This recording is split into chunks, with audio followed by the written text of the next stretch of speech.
Grabe naman, Eya Laure, gigil na gigil ang mga palo niya dito nga sa kupunan ng Petrogas Angels, no? Ang tindi pa ng mga black defense na hindi makontra ng kupunan nga po ng Petrogas, no? Dito naman po sa set 1 ay tinapos ni Musa ang napakahabang rally dahil parehas magaling ang dalawang teams na ito, Cherry Tigo crossover at ang Petrogas Angels. Well guys, set 1 tayo, nakuha nga po ang unang puntos, no, ng Cherry Tigo. 4 straight points pa nga po ang nangyari dyan, kaya naman nahirapan ng makahabol ang Petrogas Angels, no, dito nga po sa set 1. Maganda naman ang pinapakita so far ng Petrogas pero matindi at tila na pag-aralan nga po ng Cherry Tigo crossover ang mga galawan nga po ng undefeated Petrogas Angels, no. Nakita nyo, very intense na itong set 1. So nagtapos nga po ang set 1 sa score nga po na 25 ang Cherry Tigo. 15 points naman ang nakuha ng Petrogas Angels, no. Pagdating naman po ng second set, dito na mas tumindi at naging very critical and crucial ang naging laban.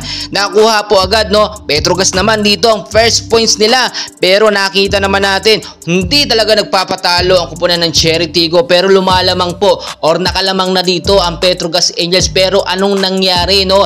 Napapa-time out ang coach nga po ng Cherry Tigo sa unting errors lang at pagkakamali ng Cherry, no. Nakita nyo, talagang binabantayan at iniingatan po nila ang mga galaw nila dito sa Petrogas Angels dahil undefeated ito at talagang magaling lumaban. Pero nakita nyo, lumamang talaga yung Petrogas, pero unti-unti po yung hinabol ng Cherry Tigo bago matapos ang second set. Dikitan talaga ang score, no. Bawing-bawi talaga dito ang Petrogas, pero pinakita talaga ng Cherry Tigo ang kanilang maganda at matinding momentum at yung chemistry sa loob ng team na hindi po basta-basta matatalo. So nakuha po ng Cherry Tigo crossover ang pagkapanalo nga po dito sa set 2 sa score nga po na 25 ang Petrogas Angels, 27 naman ang kupunan ng Cherry. Pagdating nga po ng set 3, akala natin tatapusin na ng Cherry Tigo crossover ang laban kontra nga po sa kupunan ng Petrogas Angels. Nakuha po ng Cherry Tigo ang unang punto sa set 3, pero unti-unti pong humahabol dito ang Petrogas Angels. Hindi daw sila papayag na matalo o ma-3-0 ng kupunan ng Cherry Tigo, kaya ginamit nila ang kanilang matinding techniques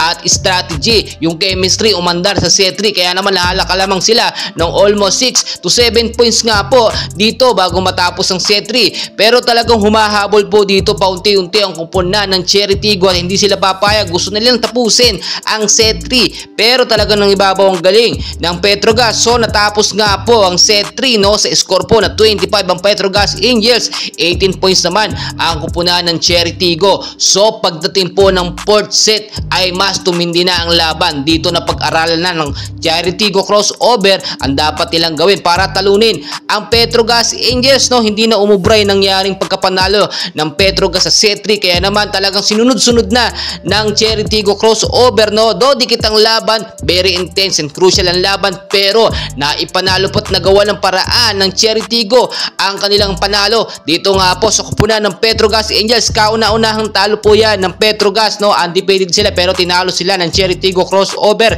kaya naman, no, congratulations po sa kupunan ng Cherry Tigo. Pinatunayan nila na kayang-kaya nilang sabayan or talunin ang Petrogas Angels, and please don't forget to like and subscribe. Maraming salamat.